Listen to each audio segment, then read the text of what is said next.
Hello. In this demonstration video, we will be looking at one of the many features of the Fujitsu ETERNUS DX storage arrays that provide added benefits in a VMware virtualized environment. In particular, we will be looking at the automated quality of service feature of the Fujitsu DX storage arrays. The automated quality of service feature allows you to set up goals for your volumes to define which volumes have higher priority than other volumes. This allows you to run multiple volumes on a storage pool and still prevent single volumes from taking up all the performance. In this demo today, I will be using two virtual machines that simulate a production database such as SQL database and a backup server. Now in normal operations, the production server would run during the day and the backup server would run during the evening, so they wouldn't interfere with each other. But if the backup window extended beyond its normal time, then you could have problems with both of them running on the same storage pool. The backup server may take up too much performance. So for this simulation, I'll just be running iometer on the two virtual machines. Like I said, they're both running from the same storage pool, which consists of a single RAID group with our 7.5K nearline SAS drives. This just limits the performance so that we can easily see the differential. On the SQL database server, I will be running a simple 8K random read to the storage volume. And on the backup server, he'll be using a second volume in the same storage pool, and he'll be using 1 megabyte sequential reads.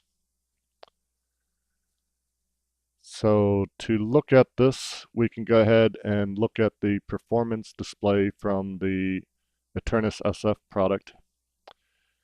And this will show us the performance for the individual applications.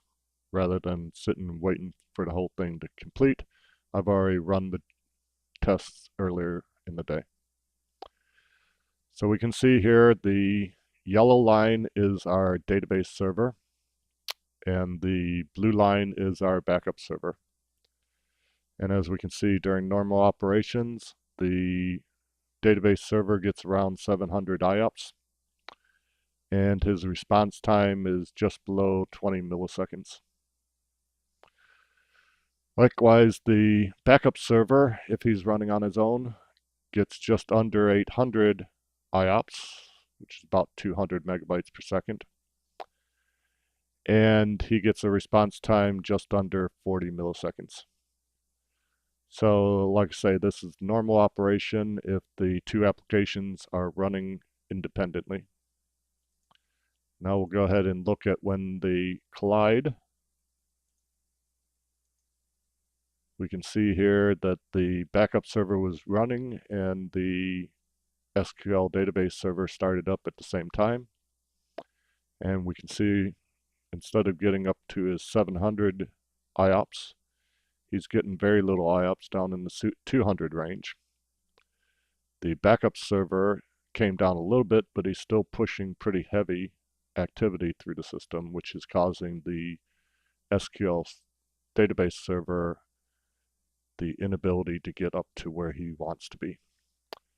And if we look at the response time, we can see that he's getting very high response times here. The backup server went up a little bit, but the database server went very high, and this would normally be perceived as a problem.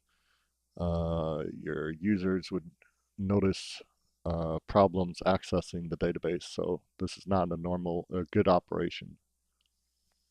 And again, once the backup server stops, the SQL database gets up to where he wants to be, and his response time comes down to normal.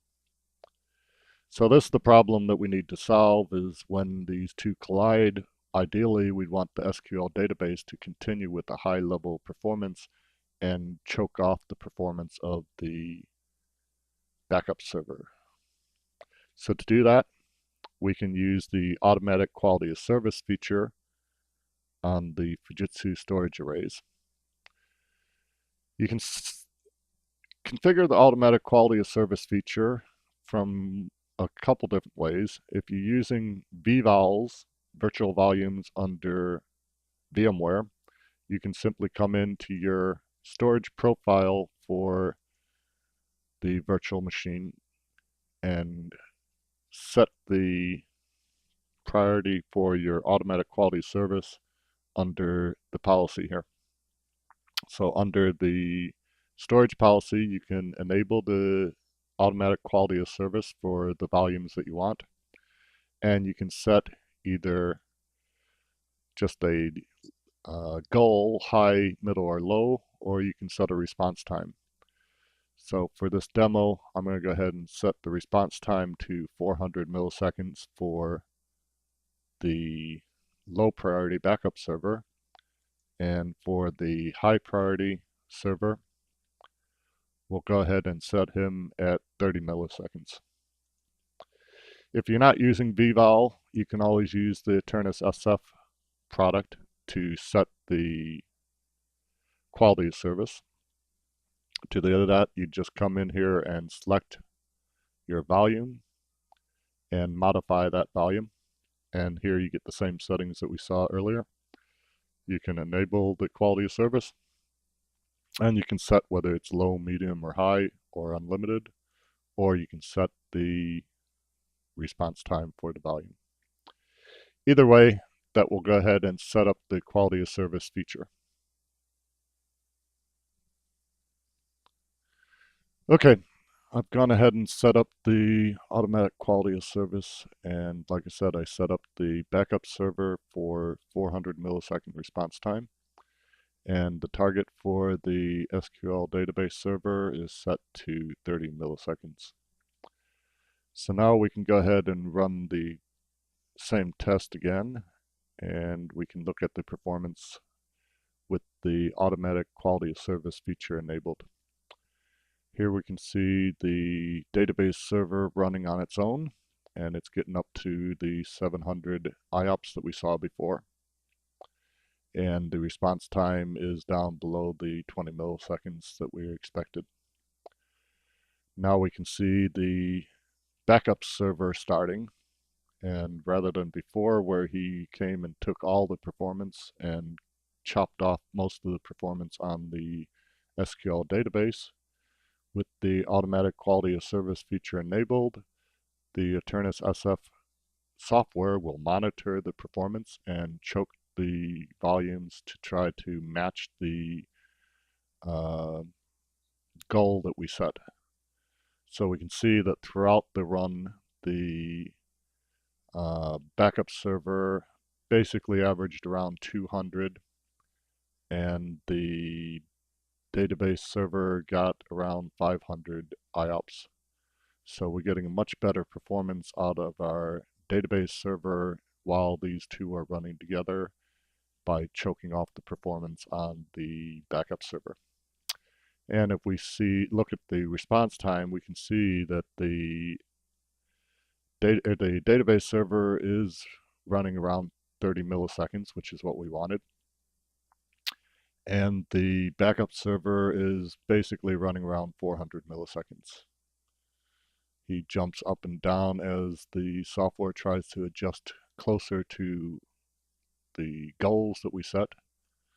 But overall, we're getting exactly what we wanted out of the server. Then once the database server stops, we can see that the backup server now gets back to his performance that he can get with running individually. So with the automatic quality of service, you can easily set goals for your volumes, and the software will monitor it and adjust the performance of each volume to try to match your goals so you can get the best performance out of your storage array and also prevent your low priority volumes from taking up too much performance. So thank you for watching this video.